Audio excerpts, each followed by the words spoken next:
नमस्कार, सत्य हिंदी में आपका स्वागत है और मैं हूं मुकेश कुमार। आप देख रहे हैं विनोद की विवेचना। दोस्तों, वक्फ बिल पर संसद में शक्ति परीक्षण हो चुका है और इसमें मोदी सरकार ने निर्णायक जीत भी हासिल कर ली है। मगर विपक्षी दलों ने भी जबरदस्त हौसले और एकता दिखाई है। संसद में चली 20 घंटे की बहस में उन्होंने बहुत सूझबूझ के साथ अपनी बात रखी और लोगों को अपनी दलीलों से कायल भी किया। यही वजह है कि विधेयक के पास हो जाने के बावजूद बहस जारी है।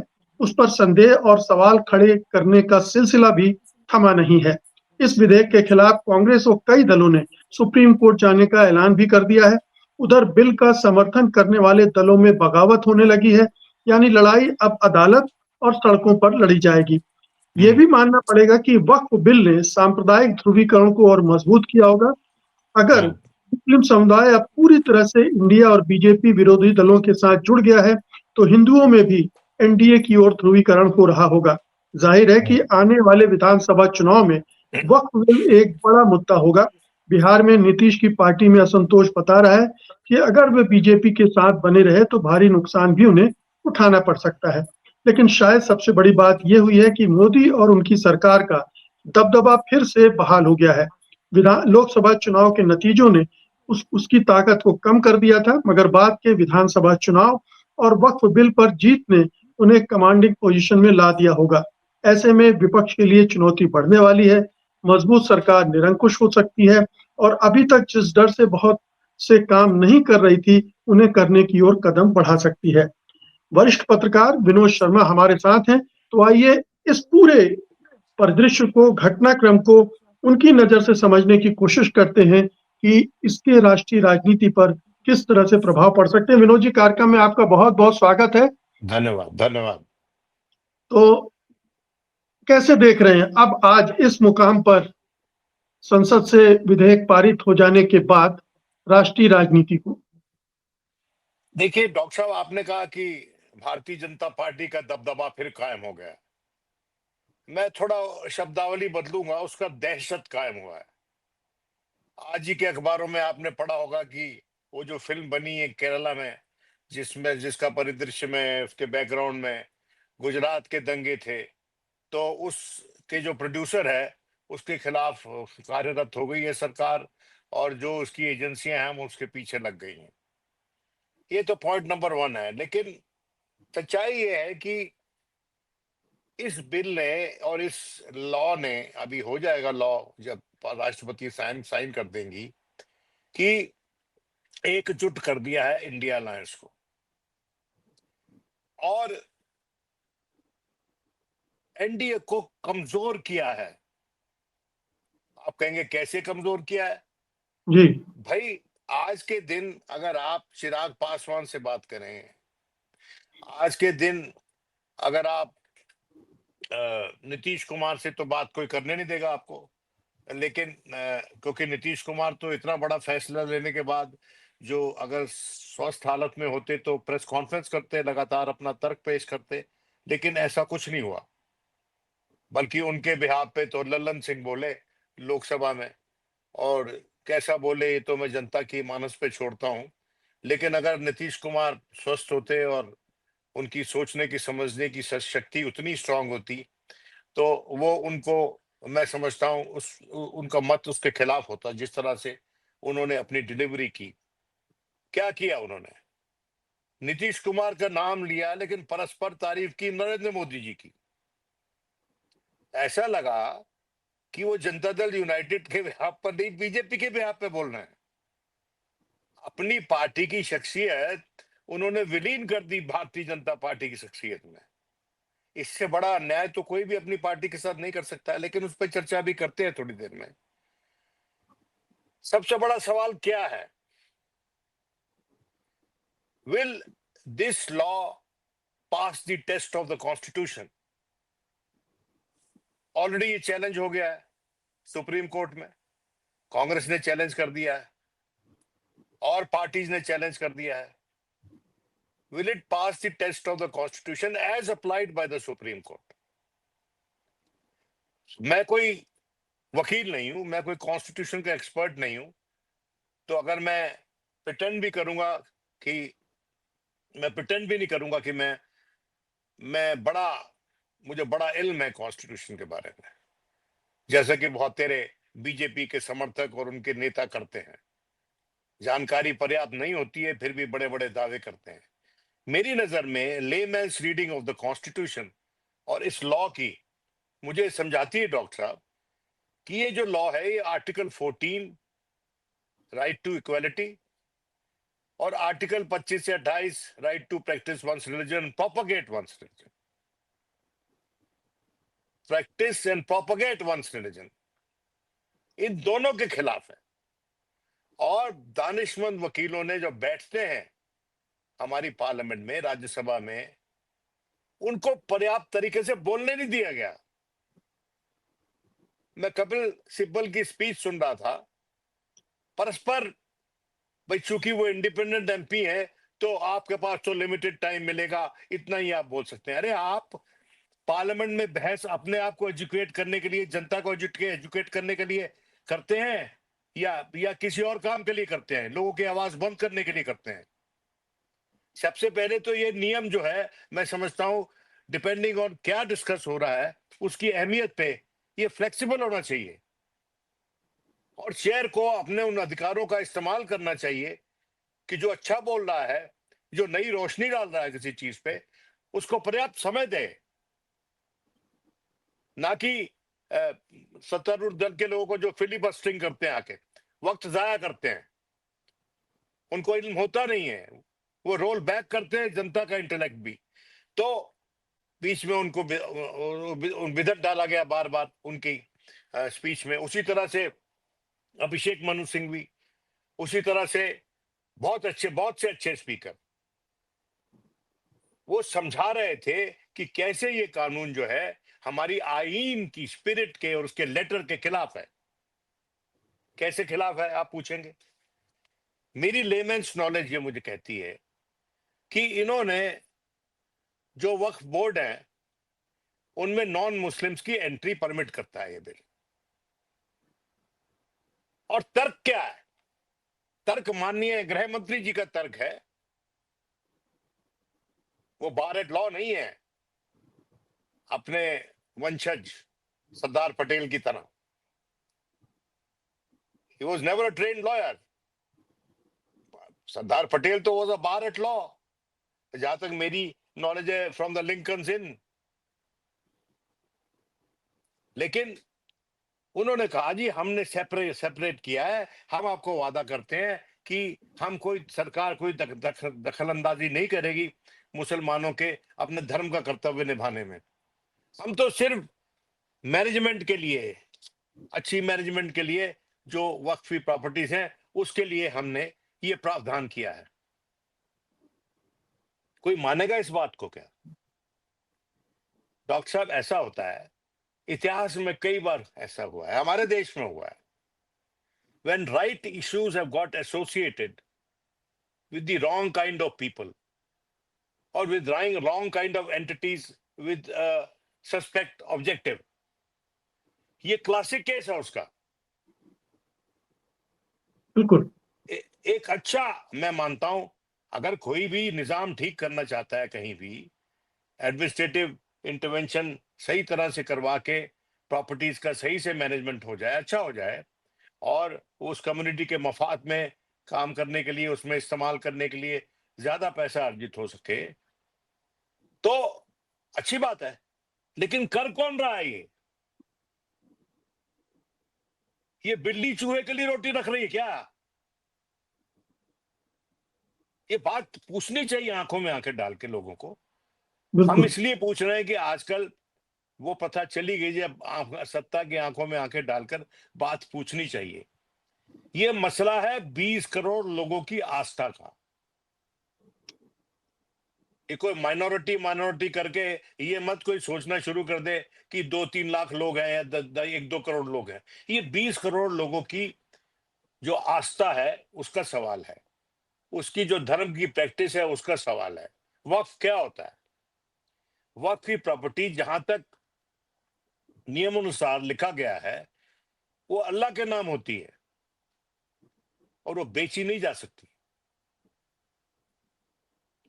अब मुनाफा कैसे कमाएंगे आप? अच्छी मैनेजमेंट करके कमा सकते हैं आप, लेकिन आपने कोई अभी तक ऐसा एविडेंस नहीं दिया, ऐसी अपनी इंटेंशन नहीं बताई या दिखाई जिसके चलते आप ये करना चाहते हैं। आपने क्या अपने धर्मस्थलों में, हमारे और आपके धर्मस्थलों में किसी और धर्म के लोगों को बिठाने की कोई मुहिम शुरू हुई? क्या कोई लॉ बनाया? क्या नहीं बनाया? शबरीमला टेम्पल जो है, बड़ा लोगों की मन में बड़ी आस्था है, केरला में है, जो वहां पर एक्स ऑफिशियो कैपेसिटी में एमएलए वोट कर सकता है। वहां पर उनके अंदर के जो एडमिनिस्ट्रेटिव इलेक्शन होते हैं या जो भी करवाते हैं वो, लेकिन मुसलमान एमएलए नहीं कर सकता।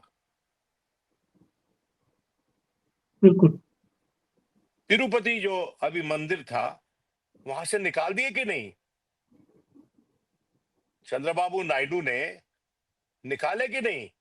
जब वो बहुत बड़ा एक आरोप लगा कि वहां के लड्डू जो हैं उनमें मिलावट होती है। मैं इससे ज्यादा कुछ नहीं कहना चाहता। जी। निकाले कि नहीं? हाँ, ये बात अलग है कि क्योंकि चंद्रबाबू नायडू का एक बैकग्राउंड है जो कि अभी धूमिल हो रहा है, उसके चलते उन्होंने कोई धक्का नहीं दिया उन लोगों को। उन लोगों कहा कि काम को कहीं और भेज देते हैं। ये आस्था का सवाल है, आप इस बात को बुरा ना माने। उसी तरह से वैष्णो देवी टेम्पल में अगर जम्मू कश्मीर का लेफ्टिनेंट गवर्नर डॉक्टर साहब अगर हिंदू नहीं है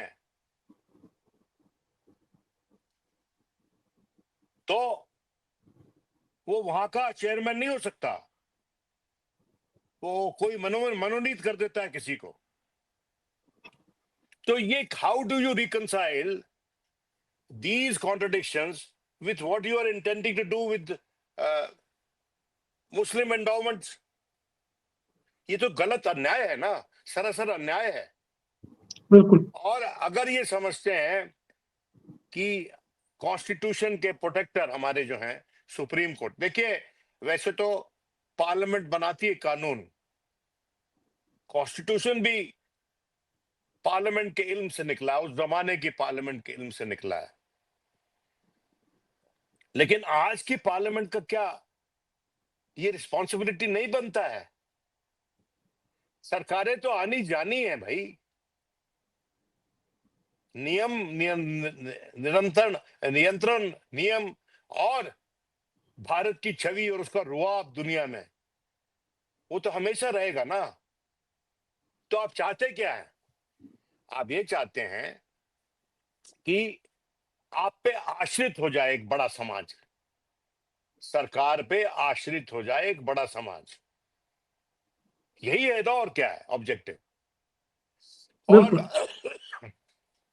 आप वही अधिकार दूसरे समाज को नहीं देना चाहते जहां तक आपका अपना धार्मिक समाज संबंध। ये मैं समझता हूं कि जिस तरह से ये बिल लाया गया है, जिस तरह से बनाया गया है, जिस तरह से पास करवाया गया है, अब जी चल रहा है, वापस बहुत बड़ी कैंपेन चल रही है कि राहुल और प्रियंका ने नहीं बोला इस पे। अरे भाई, इमरान प्रतापगढ़ी की स्पीच सुन लो, आपको समझ में आ जाएगा कि इल्म किसको कहते हैं, प्यार और मोहब्बत किसको कहते हैं, पीड़ा किसको कहते हैं, टॉर्च लाइट बनकर जनता को रास्ता दिखाना किसको कहते हैं। आप तो एक अंधा युग क्रिएट कर रहे हो भाई।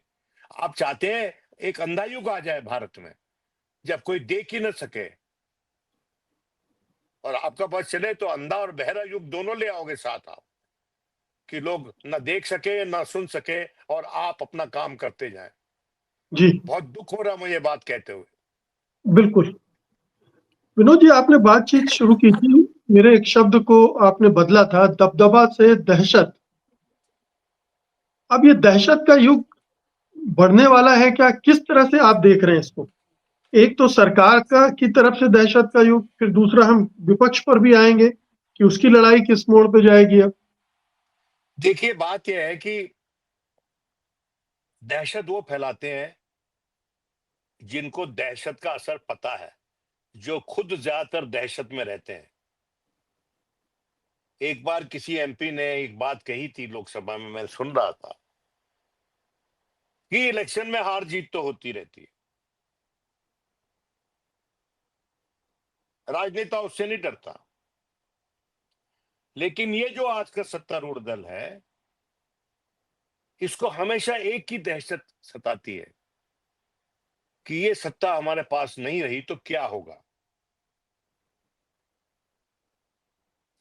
तो जो खुद दहशत शुदा हो वही दहशत फैलाता है। और मुझे समझ में नहीं आता कि एक पार्टी जो गांधीयन सोशलिज्म की फिलॉसफी बनाई गई थी, 25 बरस होने वाले हैं उसको, मनाएंगे शायद अपना सितंबर में,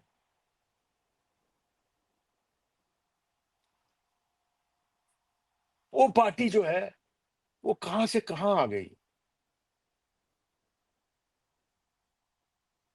और हम कह रहे हैं ये कहां आ गए हम तेरे साथ चलते चलते। ये देश के जो लोग नागरिक हैं, जो पुरानी प्रथाओं को, ओल्ड वैल्यू सिस्टम में विश्वास रखते हैं, और वो बहुत कोशिश करते हैं कि जो आज की सत्ता में बैठे लोग हैं उनसे भी मोहब्बत करें, कोई तरीका निकले कि उनसे भी मोहब्बत की जा सके। हम तो कम से कम उन्हीं लोगों में से हैं कि हम तरीका निकालते हैं कि उनसे मोहब्बत कैसे की जा सके। हमने निकाला था तरीका अटल जी से मोहब्बत करने का, हम ही लोगों ने निकाला था। अब उस पार्टी के समर्थक तो नहीं है, आपने भी निकाला था, हम भी तारीफ करते हैं उनकी आज के दिन भी। लेकिन आज का जो इनका नेतृत्व है और आज के जो इनके समर्थक हैं, उनको आज हम बताएंगे तो कहेंगे अरे तुम तो वृद्ध अवस्था में पहुंच चुके हो, your your views matter nothing. आप तो एक पुराने इमारत हो जो झरमरा के गिर जाएगी, एक दिन जल्दी गिर जाएगी। और जब वो ये लोग यही बात कहते हैं तो उनको ये लगता है कि वो सच में अमृत काल तो खैर अभी आया है, वो पहले से ही अमृत पी के आए हैं, कि उनके साथ तो होना ही नहीं जो दूसरों के बारे में बता रहे हैं। तो एक बात। the only reality of life they must know is the end, not the beginning। मैं जान के दूसरे शब्द इस्तेमाल नहीं कर रहा हूं, क्योंकि हम लोग जो हैं, हम किसी के लिए वो विश नहीं करते जो दूसरों के लिए ये लोग करते हैं। बिल्कुल। तो अब ये एक दहशत, क्या आपको लग रहा है कि नायडू और नीतीश भी किसी दहशत में हैं, जो इस तरह के बिल का समर्थन कर रहे हैं, ये जानते हुए भी कि ये गलत है?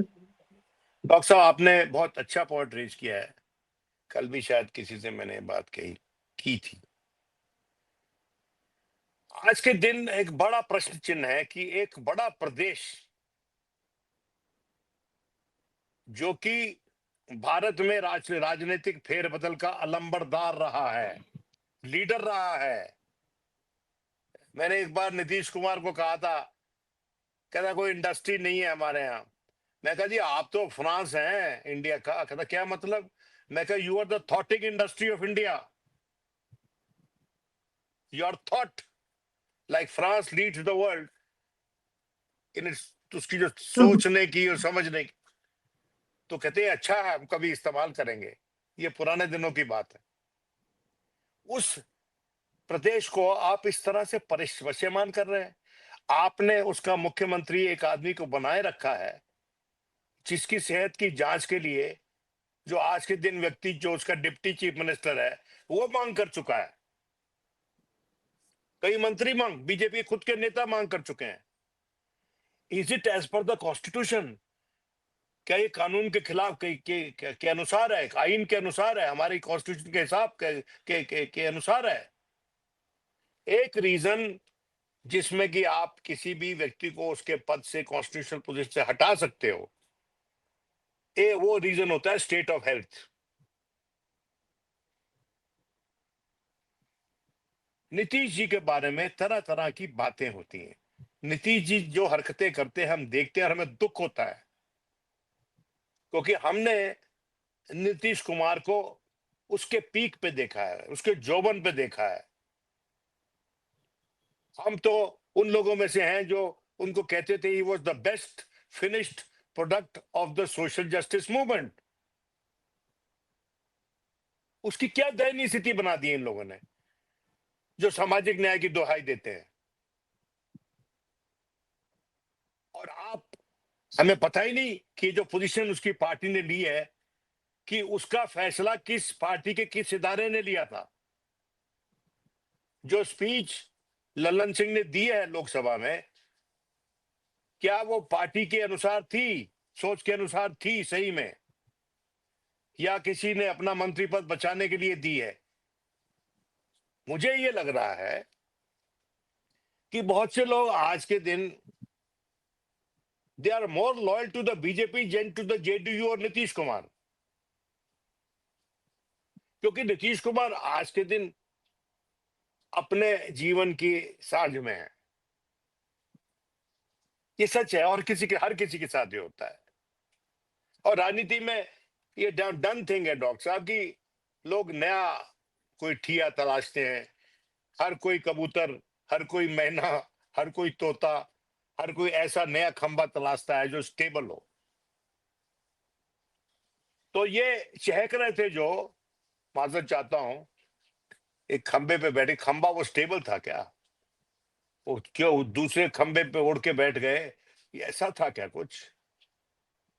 देखिए, बात यह है कि इस देश की पार्लियामेंट को ये फैसला लेना पड़ेगा, और इसको एक बड़ा इशू बनाने की जरूरत है बिहार के अपकमिंग इलेक्शन में, कि क्या ये न्याय हुआ बिहार के साथ कि आपने उनको बने रहना दिया एज मुख्यमंत्री। उनके बेटे को बना देते, क्यों नहीं बनाया? बताइए आप मुझे, क्यों नहीं बनाया आपके आपके लिहाज से? इसलिए नहीं बनाया कि स्टेबल हो जाती सिचुएशन, जनरेशन चेंज हो जाता, उस पार्टी का जो आज के दिन भविष्य नजर नहीं आ रहा है, उसका भविष्य उज्जवल हो जाता। भले ही कितने समय के लिए होता, कम से कम इलेक्शन के दौरान तक तो हो जाता। एक नया चेहरा, नीतीश का बेटा, अगर पार्टी को लीड करता, तो आप नहीं समझते कि उसमें रक्त का संचार हो जाता उस पार्टी में? लेकिन नहीं चाहते हैं। ये चाहते हैं कि क्षीण हो जाए ये जो स्थानीय दल है, रीजनल पावर जो है, वो खत्म हो जाए। नंबर 1 उनके ऑब्जेक्टिव है जेडीयू,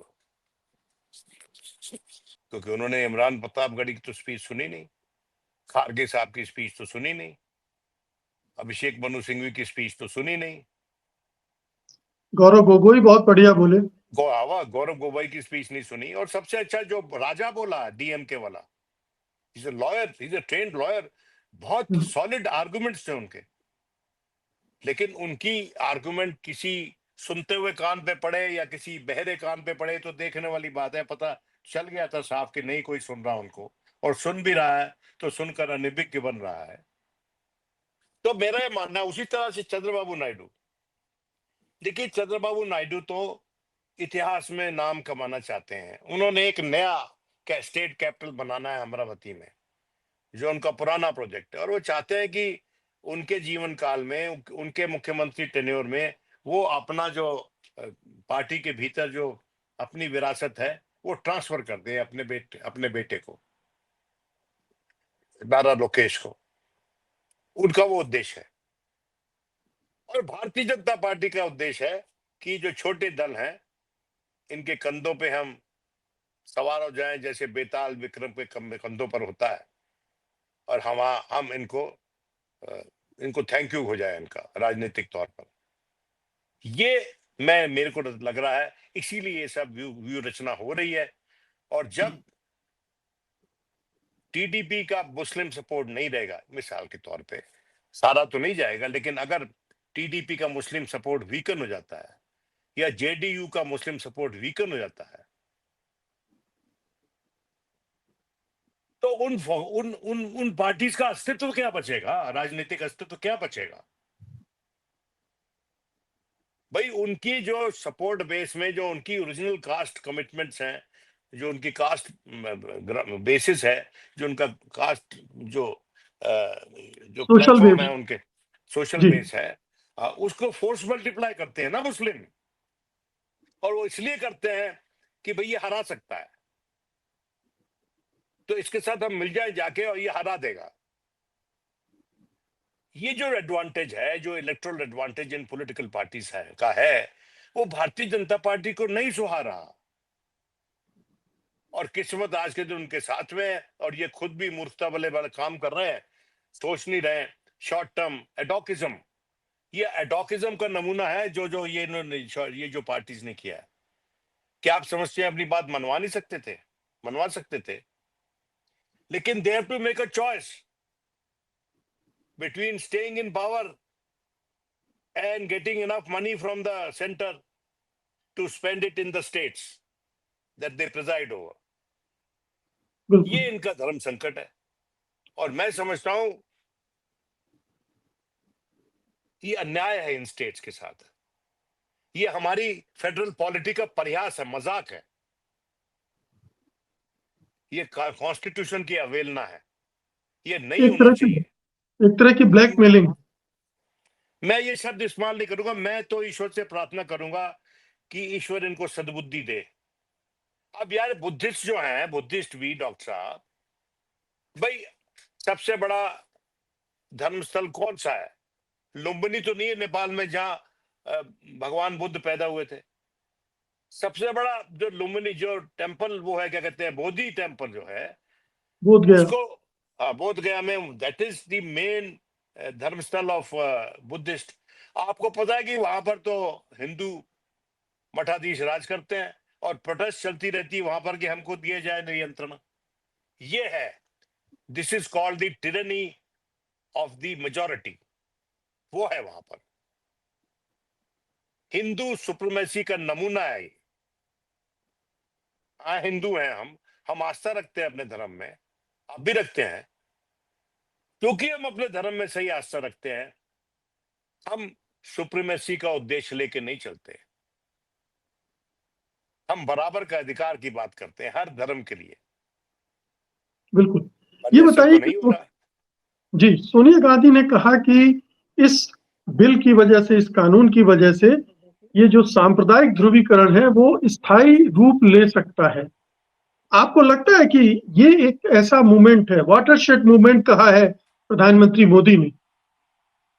आप भाई कैसे मोदी देखते जी, भाई मोदी जी का पता नहीं सेंस ऑफ इमेजरी क्या है, वाटरशेड उनके दिमाग में क्या मतलब मंजर पेश करता है। हमारे दिमाग में तो ये मुझे तो ये लगता है कि this is the iron curtain between communities. हमारे देश की कम्युनिटीज को एक दूसरे से जुदा करने का नमूना है। और जब हरसिमरत कौर खड़ी होकर बोलती है ना पार्लियामेंट में कि ये हमारी तरफ भी आएंगे, तो इसमें आप कोई मुगालता मत रखिए। ये आएंगे जाएंगे। और जो वो कैथोलिक काउंसिल जो वहां पर केरला में ताली पीट रही है, पता नहीं किस कारण से पीट रही है, उसको भी सोचना पड़ेगा। अभी तो रियलिटी हैज टू सिंक इन।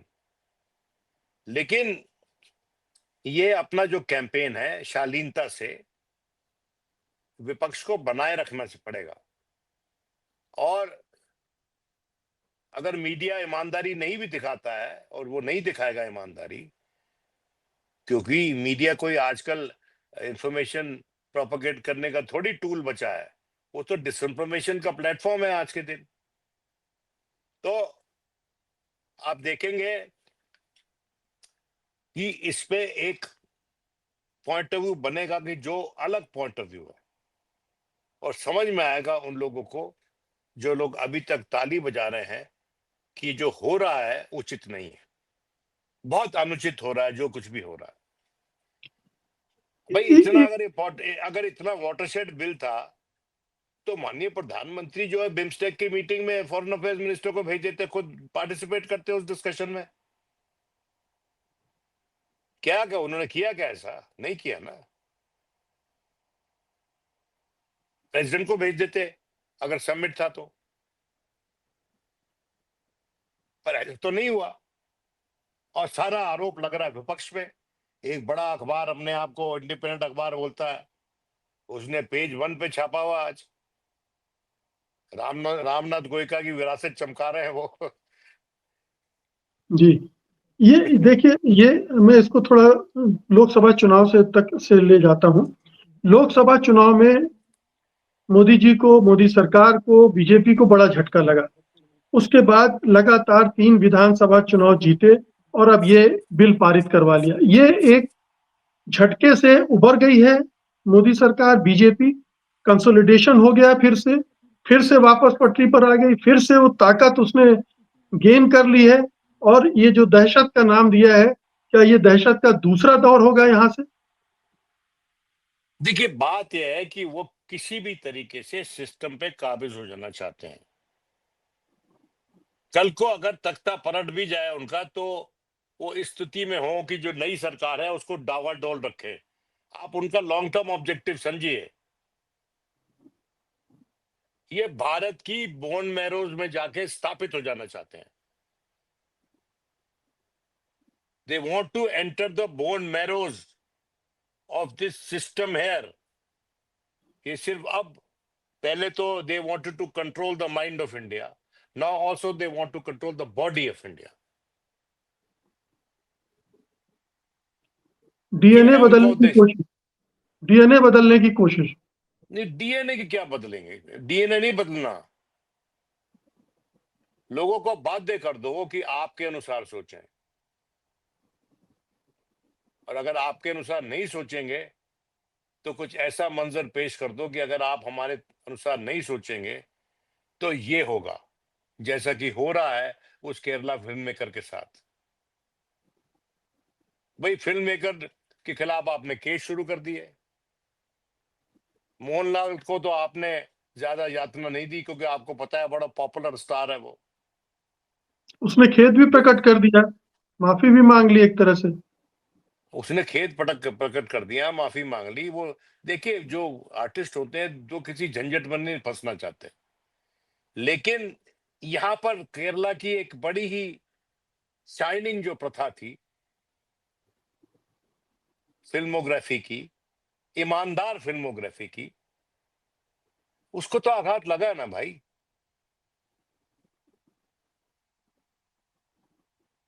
और ये कुछ लोग सोच रहे हैं वहां पर ऐसा। और ये देखिए, कुछ स्टेट्स में जहां पर अभी एकदम से ये राज में नहीं आ सकते, वहां भी सिस्टम में घुस रहे हैं। यही काम ये कर रहे हैं वहां पर वेस्ट बंगाल में, यही काम कोशिश हो रही है तमिलनाडु में करने की। क्योंकि ये जो स्टेट्स है, दे विदाउट कैप्चरिंग दी स्टेट्स, ये they can't capture the mind of India. ये तो एग्री करेंगे ना आप? भारत का विवेक वेस्ट बंगाल में, तमिलनाडु में, केरला में बसता है, बहुतेरा बसता है, बिहार में भी बसता है। इसलिए बिहार में भी अभी तक इनको पूर्ण बहुमत कभी नहीं मिला। और वहां पर जयप्रकाश नारायण की धरती है वो, राजेंद्र प्रसाद की धरती है वो छोटी मोटी जगह नहीं है। और वहां पर जो चोरा चोरी और जो वेरियस मूवमेंट्स चली हैं, वो जो है वो वहीं तो चली हैं। तो अब मेरी समझ में नहीं आ रहा कि ये जो हमारा विपक्ष है उसमें ये सेंस ऑफ कमिटमेंट है कि नहीं, क्या उसमें वो ताकत है कि नहीं कि तटस्थ रहे और एकजुट हो जाएं और इस पेशरफ्त का विरोध करें, कोर्ट में और सड़क पर, दोनों जगह करना पड़ेगा शांति से। कोर्ट में तो खैर शांति से ही करेंगे, सड़क पर भी शांति से होना पड़ेगा। मुन्ना बिल्कुल, भाई लगे रहो स्टाइल में होना पड़ेगा। बिल्कुल। बहुत-बहुत शुक्रिया विनोद जी इस बातचीत के लिए। धन्यवाद आपका। Thank you.